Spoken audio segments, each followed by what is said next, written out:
Well, it's actually I am overdressed now. It is 82, which is 25 degrees right now. 24, 25 degrees. I am grossly overdressed here in Ohio. Not a lot of time to do anything. Didn't get done at the barn until well after 2. I got a bite to eat. I'm back here. I have to go back to warm up Mo Power Baby for race number 1. And I did want to get a chance to touch on today. Such a contrast from yesterday. We had a couple of people message me and say, "Oh, what about this horse?" And, "Oh my God, this horse was terrible. What are we going to do?" Guys, you have to remember one thing, and I try to say this all the time. You guys get to see everything, right? You didn't call your trainer to say, "How'd my horse train today?" and got some bullshit story about, "Oh, he was okay, made a little skip, but not a big deal." No, you get to see all the videos. You get to see the good days, and you get to see the bad days. Same as I do. And I know it's frustrating. I went through it yesterday because I watched it firsthand, and it was really hard to take. But I have to be able to turn the page and understand that there was nothing, aside from the sickness and a little bit off of easy in the turns, there was nothing I saw that needed immediate correction. Well, no, that's not true. Drebin is now a gelding. So that was corrected immediately yesterday. Immediately this morning, anyway. But there was no horses where that one needs work or that one has to go to the vet or we have to change the shoes immediately on this one. There was none of that. And I think you have to take that for what it is. I had a couple people say, "What about changing this or changing that?" When you shoe the horses and you train them the next day and they don't train good, that doesn't mean it's because the shoes don't work. It's because the horse is a little footsore, and many horses, this is why I hate shoeing horses close to the race. And our blacksmiths know that. And our trainers know that for sure.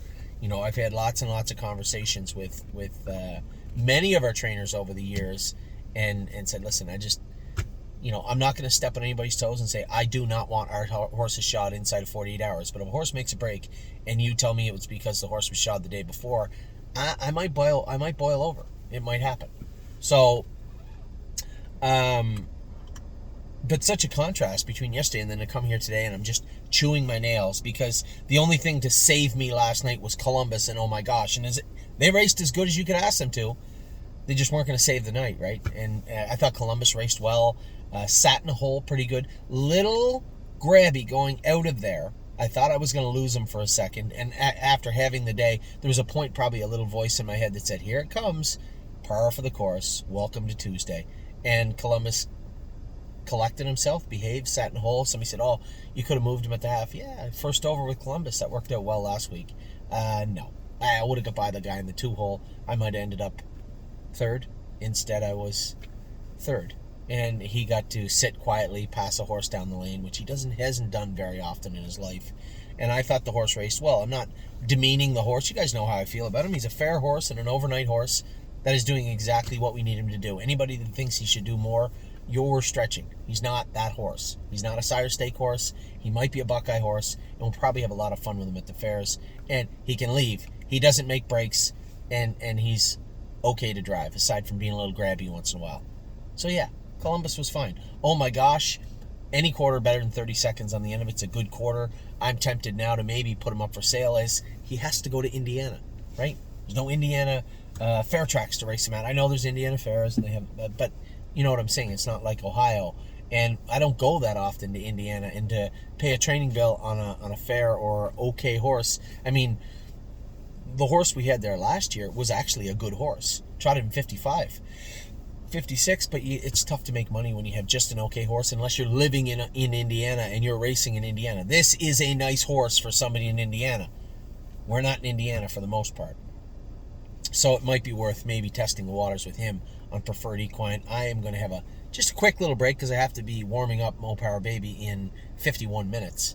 I'm going to have just catch my breath, digest what took place. Probably going to sit down with my iPad and watch the videos from this morning because they were absolutely fantastic. First set, Cowboy by the Sea, we put the aluminums on that horse, and he has just sprung forward since we put them on him. His gait is really, really nice now. He's very powerful this morning. Everybody in set 1 looked good. A little running out a bit in the last turn, oh snap you, but that was when we were really starting to step on it. And she just started to trot forward and just ran out a little bit in the last turn.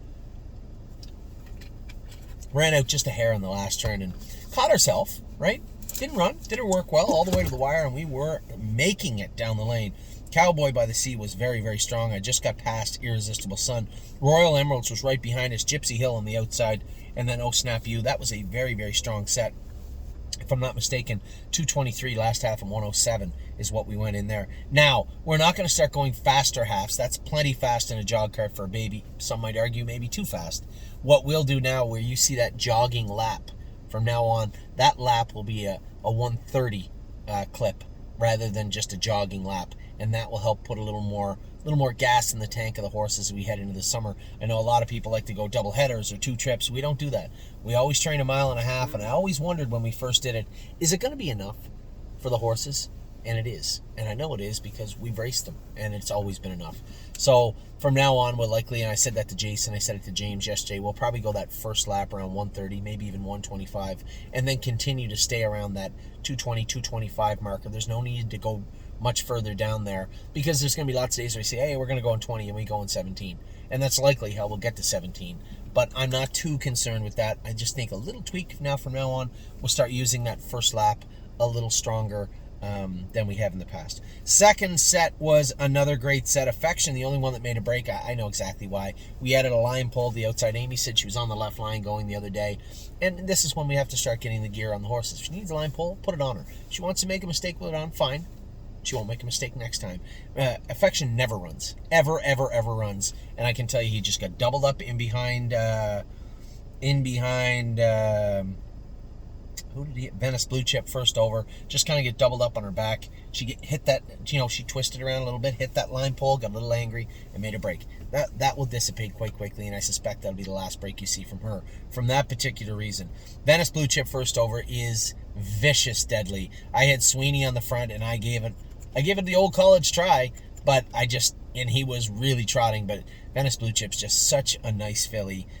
Pacing filly, she just coasted by me. I said, there's nothing I can do. I'm dead in the water. Really don't care. It was charging up the inside and looked very, very good.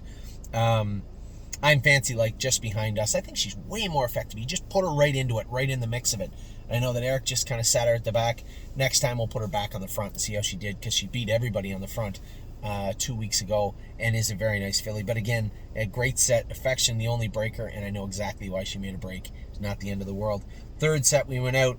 Southwind Digit made massive gains today. That is the first time I ever saw her sprint in high gear. We put hobbles on her, we changed her gear, we changed her shoes, we added equipment. I thought the filly looked very, very strong today. Antilles Hanover, I forget who it was, said he doesn't show a lot of speed. You might want to watch today's video. That was the last half and about 106 for Antilles Hanover today. He looked very, very good. No Chance in Hill, yes, he made a break. Don't worry about No Chance in Hill. We'll have him squared away in no time. Again, much like I just talked about with Digit, little equipment changes. We're going to add a head pole to him, take that Murphy blind off, add a line pole, maybe even put some bell boots on him. You're not going to have to worry about No Chance in Hill. We're going to give him the training wheels to go fast, and he'll use them very, very soon. Purple People Eater. Somebody said, our gate is a little floppy. Just relax. It's not the end of the world. Purple People Eater will be fine. Her splint was bothering both her, and 3rd and 6th had splints bothering them a little bit today. Not the end of the world. They will be perfectly fine in the near future.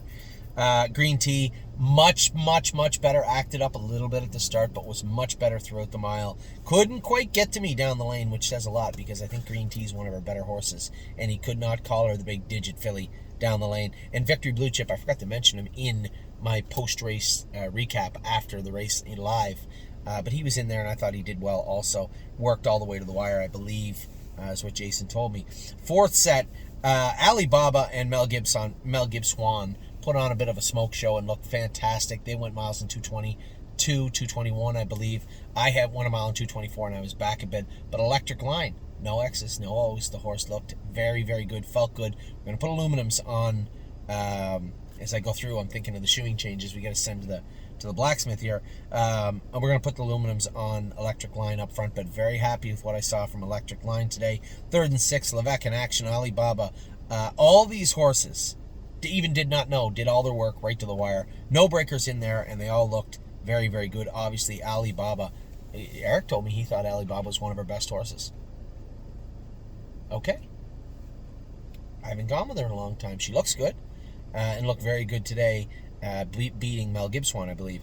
5th set, Polo Shoes was awesome. You saw, if you look close, she made a break after the wire going into the turn. She just touched that outside knee. Another tiny little shoeing change with her, but she was so good today. Otherwise, very strong on the end of it. Sedona Hill got right up alongside me. I was going to let her go, and then I said, let's just see how tough Sedona Hill is today. I left her there. She fought to the wire, moved over, let Born to Dance through. Memory and Imagination was charging also on the end of it. Just back a little bit from them was Cherahola, and I said this in the video after. That's because she is a little back of those 4 horses that I just mentioned. There's nothing wrong with that. But again, did her work well today. That's a mile and about 2:24 for Cherahola. I keep mentioning her kind of out of this side of my mouth because this was our most expensive Ohio bred trotting filly. Maybe trotter in